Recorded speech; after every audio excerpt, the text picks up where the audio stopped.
2025 वालों से बात कर रहा हूं मैं इस हफ्ते। तो आज यार एक बात मैं को कहना चाहूंगा कि जितने भी स्टूडेंट्स हैं ना जिनका स्ट्रगल चल रहा है अभी जेई पीरियड में, भले वो 11th टू 12th में भी हो, 11th की बैकलॉग हो, 12th अगर शुरू हो गई थोड़ी बहुत समझ में नहीं आ रहा है, क्वेश्चंस नहीं होते हैं, हार्ड क्वेश्चंस नहीं होते हैं, कोई ना कोई तो प्रॉब्लम होगी ना आपकी लाइफ में, आपकी जेई प्रेप में। ऐसा तो कोई बच्चा है नहीं यहाँ पे जिसको सब आ रहा है भाई, सब में 100 में से 100 नंबर आ रहे हैं हर टेस्ट में, राइट। तो एक तो मुझे कमेंट से बता दो आपकी सबसे बड़ी प्रॉब्लम क्या है। क्या आपके मार्क्स नहीं आते, क्या आपको समझ में नहीं आता है, क्या आप आवर्स नहीं लगा पाते हो, क्या बहुत डिफिकल्ट है, what is that, let me know in the comments. और चैनल को सब्सक्राइब नोटिफाई भी कर लेना यार, यहाँ पे जेई की बहुत अच्छी अच्छी बातें आती है। तो मैंने पता है नोटिस किया है कि जितनी भी प्रॉब्लम्स होती है ना जेई प्रेप की, कि प्रॉब्लम्स नहीं हो रही है, टाइम नहीं मिल रहा है, रिवीजन नहीं हो रहा है, और क्या क्या होता है, अंडरस्टैंडिंग नहीं बैठ रही है, समझ में ही नहीं आ रहा है, ये सब चीजों का एक ही सॉल्यूशन है जो है हार्ड वर्क। ठीक है, अब मुझे पता है आप लोगों ने 50 बार सुन लिया है कि मेहनत करो मेहनत करो मेहनत करो, लेकिन मेहनत करने का मतलब क्या होता है इस संदर्भ में, ये समझना बहुत जरूरी है। ठीक है, तो आप अगर मैं कंपैरिजन चार्ट बनाऊं बिटवीन एक average JEE aspirant versus an elite JEE aspirant जो सच में आईआईटीएन बनेगा, फ्यूचर आईआईटीएन बनेगा, राइट। हो सकता है आप एलीट एस्पिरेंट हो सकता है आप एवरेज हो सकता है आप अगर अभी एवरेज या बिलो एवरेज हो, आप उठ के एक एलीट जेई एस्पिरेंट कभी भी बन सकते हो। सुना है आपने, जब जागो तब सवेरा। तो अगर हम उनमें कंपैरिजन देखें तो क्या कंपैरिजन बैठेगी, ठीक है, कि जो बच्चा आगे जाके आईआईटीएन बनेगा या अच्छे कॉलेज में जाएगा वर्सेस जो बच्चा नहीं कर पाएगा, दोनों में क्या कंपैरिजन है। तो आप देखिए एक ऐसे बच्चे को, मतलब अगर हम ये सोचे कि जो बच्चा भी आईआईटी निकालेगा वो कैसा दिखता होगा, मतलब उसकी रूटीन कैसी होगी अभी, ठीक है, ये अगर हम सोचे तो आप कुछ कॉमन चीजें ऑब्जर्व करेंगे। पहली चीज ये कि उनमें से कई सारे लोग ऐसे हैं जो बहुत ही यंग एज से कोटा में या दिल्ली में या हैदराबाद में रह रहे हैं। उनके पेरेंट्स भी अपनी कई सारों की जॉब छोड़ के, या तो मदर या फादर, यूजुअली मदर कई बच्चों की रहती है जैसे उनके साथ में, अपनी जॉब छोड़ के उनके साथ रहते हैं और उनकी प्रिपरेशन में एड करते हैं। या कई सारे बच्चे अकेले रह रहे हैं 6ठी 7वीं 8वीं कक्षा से। अब मैं ये डिबेट करने नहीं आया हूँ कि ये बात सही है गलत है, प्रेशर वगैरह, उनकी बातें मैं यहाँ पे नहीं कर रहा हूँ। मैं बस एक सिंपल सा सवाल पूछ रहा हूँ आपसे कि एक बच्चा ऐसा है जो 6ठी 7वीं 8वीं 9वीं से लगा हुआ है और उसने इस एग्जाम को अपना सब कुछ बना लिया है, ठीक है, वर्सेस एक और बच्चा है जिसके जीवन में 50 चीजें चल रही है। उसके जीवन में इंस्टाग्राम भी चल रहा है, उसके जीवन में टिकटॉक भी चल रहा है, उसके जीवन में ट्विटर सब चल रहा है, टीवी सीरीज चल रही है, पबजी जो भी खेलते हो यार, वैलोरेंट वगैरह जो भी, पता नहीं यार, मुझे नहीं पता क्या खेलते हो तुम लोग, वो भी चल रहा है, सब कुछ चल रहा है, मैच आ रहा है वो भी देख रहा है वो बच्चा, फिल्में भी सब पता है उसको। एक और ये बच्चा है, ठीक है, आप मुझे खुद बताओ कौन सा बच्चा आईआईटी निकालने की प्रोबेबिलिटी ज्यादा रखता है, जो बच्चा फोकस्ड है, जो बच्चा पूरा भिड़ा हुआ है उस टारगेट के साथ, वर्सेस जो स्टूडेंट के लिए JEE is just another exam. Who do you think will succeed, who do you think is more likely to achieve their goal. I think आप सबको देख, पहले कमेंट्स में बताओ तुम्हें कौन लगता है कौन करेगा आईआईटी, ठीक है, बच्चा नंबर ए या बच्चा नंबर 2, कौन करेगा। आई थिंक हम सबको पता है कि शायद फर्स्ट वाला बच्चा करेगा। अब यहाँ पे ये वाली बात मैं नहीं कर रहा हूँ कि आईक्यू किसका ज्यादा है, कौन ज्यादा ये है वो है, बात उसकी है ही नहीं, बात यहाँ पे फोकस की है। मुझे लगता है कई लोग टैलेंट पे बहुत ज्यादा फोकस कर देते हैं जीवन में, टैलेंट की 1% महत्ता भी नहीं होती मेरे हिसाब से। तो अगर आप एक ऐसे स्टूडेंट हो जो आज की तारीख में एवरेज है, कोई फर्क नहीं पड़ रहा, कोई फर्क नहीं पड़ रहा है कि कोई जीनियस है और आपको लगता है कि आप एवरेज हो। जीनियस आप मेहनत से बनते हो। मैं आज तक अपने जीवन में बहुत सारे ऐसे स्टूडेंट से मिला हुआ हूँ जो बहुत जीनियस कंसिडर किए जाते हैं, ठीक है, और इवन मैंने भी कुछ चीजें अपने जीवन में ठीक ठाक करी हैं अब तक, और इनके बेसिस पे, उन बच्चों के इंटरेक्शन के बेसिस पे और इवन मेरे खुद के लाइफ के बेसिस पे भी मैं आपको इतना तो गारंटी कर सकता हूँ कि आज तक मुझे ऐसा कोई पर्सन नहीं मिला है जो सिर्फ टैलेंट के दम पे सक्सीड हो गया हो।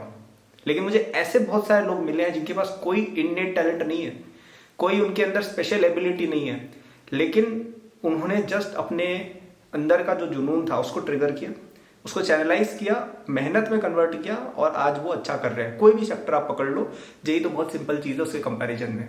क्योंकि देखिए इन दी एंड आपको करना क्या है, एक आपके सामने आएगा जेई मेन का पेपर, 75 क्वेश्चन उसमें से अटेम्प्ट करने हैं। 50 क्वेश्चन भी बना लिए तुम बहुत अच्छी एनआईटी में पहुंच जाओगे, 50 क्वेश्चन भी बना लिए बहुत अच्छी एनआईटी में पहुंच जाओगे। फिर एक आएगा जेई एडवांस के 2 पेपर, 3 घंटे में आपको 60 क्वेश्चन अटेम्प्ट करने हैं, 30 भी कर लिए, मतलब 1 घंटे के 10 क्वेश्चन भी अगर कर लिए आपने, जिनमें से कई सारे तो सिंपल होते हैं केमिस्ट्री वगैरह के, मैथ्स के भी कई सारे सवाल सिंपल ही आते हैं कि जिस बच्चे ने सिलेबस पूरा कवर किया है वो थोड़े बहुत तो कर ही लेगा। आपने इतने क्वेश्चन भी कर लिए, आप एक बहुत ही शानदार इंजीनियरिंग कॉलेज जहां पे जाना बच्चों का सपना होता है वहां पहुंच जाओगे, लाइफ सेट हो जाती है भाई सच में। कई लोग आपको इस तरह की बातें बोलते होंगे कि भाई आईआईटी जाना ओवररेटेड है। मैं तुम्हें बोल रहा हूँ कभी भी किसी ऐसे बंदे से बात करना जो 25 साल से अबव की एज का है और आईआईटी दिल्ली, कानपुर, खड़गपुर, मुंबई, मद्रास ऐसी जगह से, और वो अगर तुम्हें बोल देना कि आईआईटी ओवररेटेड है, मेरे पास आना, तुम जो प्राइस बोलोगे PS5 चाहिए मैं दे दूंगा, मैं दिलाऊंगा तुम्हें। मैं ओपन चैलेंज दे रहा हूँ कि तुम मुझे कोई ऐसा बंदा ढूंढ के, अब ऐसे ही कोई टाइम पास में मत बुलवा देना किसी से कि अपने बड़े भैया को बोल दे कि भैया बोलो ना प्लीज, वैसे नहीं। सच में मतलब आपको फर्स्ट सेकंड ईयर के कुछ बच्चे बोल देंगे कि अरे आईआईटी से कोई फर्क नहीं पड़ता, क्योंकि वो गए नहीं है जॉब मार्केट, उनको पता ही नहीं कितना फर्क पड़ता है आईआईटी जाने से। या फिर कोई ऐसा बंदा जिसने निकाला नहीं और वो ऐसे कोप कर रहा है कि अरे हाँ कोई फर्क नहीं पड़ता। मैं ये नहीं कह रहा हूँ कि IIT is the only way to succeed, IIT के अलावा आप बहुत चीजें कर सकते हैं, बिल्कुल कर सकते हैं, लेकिन this is one of the best veg एक यंग एज में आगे बढ़ने का। तो अगर आप एक तरह से देखो तो बहुत ज्यादा कोई आउट ऑफ रीच चीज नहीं है ये कि अच्छा आपको 60 क्वेश्चन करने के एग्जाम में, 50% क्वेश्चन करने के एग्जाम में, जिनमें से 25-30 तो आसानी होते हैं, 10-15% पेपर हार्ड आपको चलो करना है, वो मैं मान रहा हूँ। बस इतना सा करना है और आपके सामने बहुत ही अच्छा फ्यूचर तैयार है। तो क्या ये वर्थ इट नहीं है गोल परस्यू करना? देखिए आजकल के ज़माने में एक बहुत ही बड़ी प्रॉब्लम ये हो गई है जो आई थिंक काफ़ी अच्छी एक फिलोसॉफिकल डायकोटॉमी भी है, कि एक फिलोसॉफिकल विडंबना है कि जब आप थोड़े से बड़े हो जाओगे, जब आप लोग 30 के हो जाओगे, जैसे मैं अब 25 का होने वाला हूँ, 30 का तो हुआ नहीं होगी, तो यार मैं सोचता हूँ कि यार पहले मुझे इतनी बुद्धि नहीं थी, जब मैं आपकी एज का था 16, 17, 15 साल में, मेरे को कोई बुद्धि नहीं थी इतनी, अभी भी वैसे नहीं है शायद, लेकिन उस समय तो बिल्कुल नहीं थी।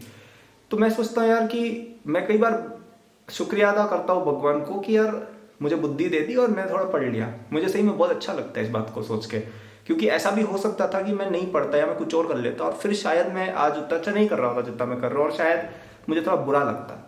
और कई सारे लोग होते हैं यार, आप किसी भी पूछना जो थोड़ा सा भी एज में है, वो यही बोलेगा कि यार मेरे को जब छोटा था मेहनत कर लेता बढ़िया रहता थोड़ा। सब लोग का एक कॉमन रिग्रेट होता है कई लोगों का, कोई ये कभी रिग्रेट आपको करता नहीं मिलेगा कि भाई यार 11वीं क्लास में मजे कर लेने चाहिए थे।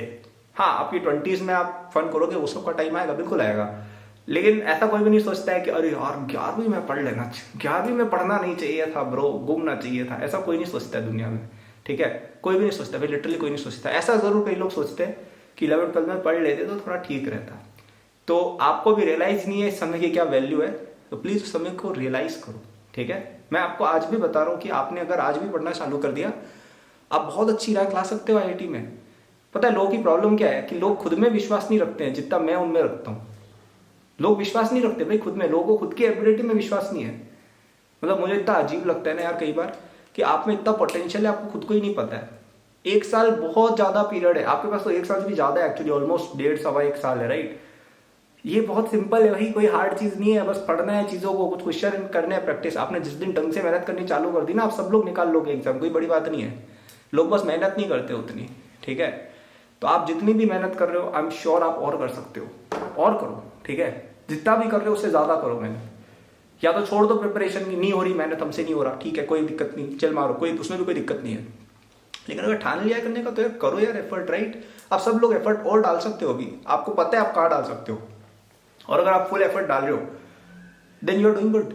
इससे ज्यादा आप कुछ नहीं कर सकते। आप अगर फुल एफर्ट डाल रहे हो, फिर जो रिजल्ट है उसको एक्सेप्ट करके खुश रहो, ठीक है।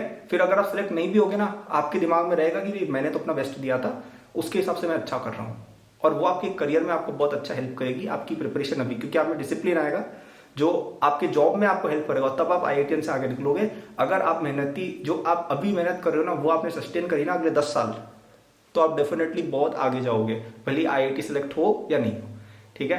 तो यही था मेरा आज की वीडियो का सेशन, लेसन, कि मेहनत करो, खूब पढ़ो और आगे बढ़ो यार। 1-1.5 साल की बात है, कोई फर्क नहीं पड़ रहा है, 1-1.5 साल सेक्रीफाइसेस कुछ हो गए, आपको याद भी नहीं रहेगा आप क्या करते थे इस एज में, ठीक है। तो पढ़ लो थोड़ा। एंड यही थी आज की वीडियो। और एक अनाउंसमेंट छोटी सी आप लोगों के लिए कि मेरा जेईई 2025 का जो कोर्स है वो आपको 10 फरवरी तक at a very good discount मिल रहा है। तो यूजली वो कोर्स 10,000 रुपीज का सेल होता है, but for a period of 6 days हमने उसको 5,000 का किया है।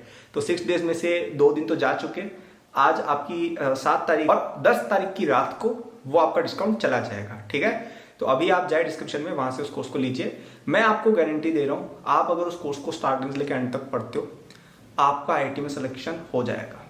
ठीक है, आपका अच्छा कॉलेज आपको मिल जाएगा, इतना मैं गारंटी दे रहा हूँ कि अगर आपने स्टार्टिंग से लेकर एंड तक उसको पूरा लेक्चर देखा, एक एक क्वेश्चन सॉल्व किया, सारे टेस्ट जो हमने दिए वो सारे किए, और जो बुक्स वगैरह भी मैंने बताई वो सब आपने सॉल्व की, आप आराम से बहुत ही अच्छे कॉलेज में पहुंच जाओगे।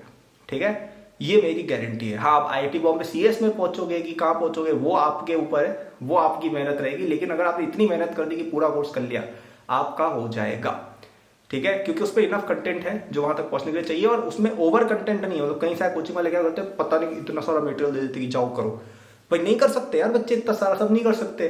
तो जो टू द पॉइंट प्रिसाइज चीज है जिससे नंबर आते हैं वो उसके अंदर है। तीनों subject physics chemistry maths 11th 12th मैंने कवर किए, डिटेल लेक्चर्स भी इंक्लूडेड है उसके अंदर, लेकिन मैंने भी आपका पूरा कवरेज एक रिवीजन या समराइज या बैकलॉग कवरेज फॉर्मेट में किया है। तो अगर आप स्ट्रगल कर रहे हो जेईई प्रेप में, आपके मार्क्स कम आ रहे हैं, बैकलॉग है या शुरू ही नहीं किया, ऐसा कुछ सीन है, बेस्ट कोर्स है आपके लिए। ठीक है, बेस्ट कोर्स है, उससे बढ़िया कुछ चीज मिलेगी नहीं तुम्हें, बिल्कुल नहीं मिलेगी। मतलब तुम 50,000 रुपए भी खोलोगे तुम्हें नहीं मिलेगी इससे बढ़िया material for your JEE prep. तो जाओ डिस्क्रिप्शन में पढ़ो। 12,000 से ज्यादा बच्चे अब तक मेरे पेड कोर्सेज में आ चुके हैं पिछले 4-5 साल में, कई सारे आईआईटीएन बन चुके हैं, और तुम भी बन जाओगे अगर थोड़ा सा विश्वास किया है। अगर अभी तक वीडियो देख रहे हो तो तुम्हें कहीं ना कहीं मेरी बात समझ में आ रही है, तो कोर्स भी लो। 5,000 रुपये कोई बड़ी अमाउंट नहीं होती है भाई, लॉन्ग टर्म में कोई बड़ी अमाउंट नहीं है। आप जब बाद में आप आईआईटीएन बन जाओगे, जॉब वॉब लग जाएगी, 5,000 रोज ही उड़ेगी, कोई फर्क नहीं पड़ रहा है। लेकिन अगर आप आईआईटीएन नहीं बने ना, फिर आपको हमेशा ये लगेगा कि भाई यार ये किताब पढ़ लेते, ये कोर्स कर लेते, ये कर लेते, वो कर लेते। तो एक तो मेहनत करो, और कुछ आपको रिसोर्स चाहिए उसको लेके यूज करो। ठीक है, ऐसे वीडियो करो कि अरे हाँ क्या फर्क पड़ रहा है, मैं तो यूट्यूब से पढ़ लूंगा। भाई यूट्यूब से पढ़ना तो तुम पढ़ लिए होते अब तक, पर तुमने नहीं पढ़ा है। ठीक है, so if you want that course, link description में दिया है, लेकिन 10 बजे तक लेना, उसके बाद कीमत बढ़ जाएगी, फिर मत बोलना कि भाई इतना महंगा क्यों है। So that was the video, thank you for watching, like subscribe share, bye.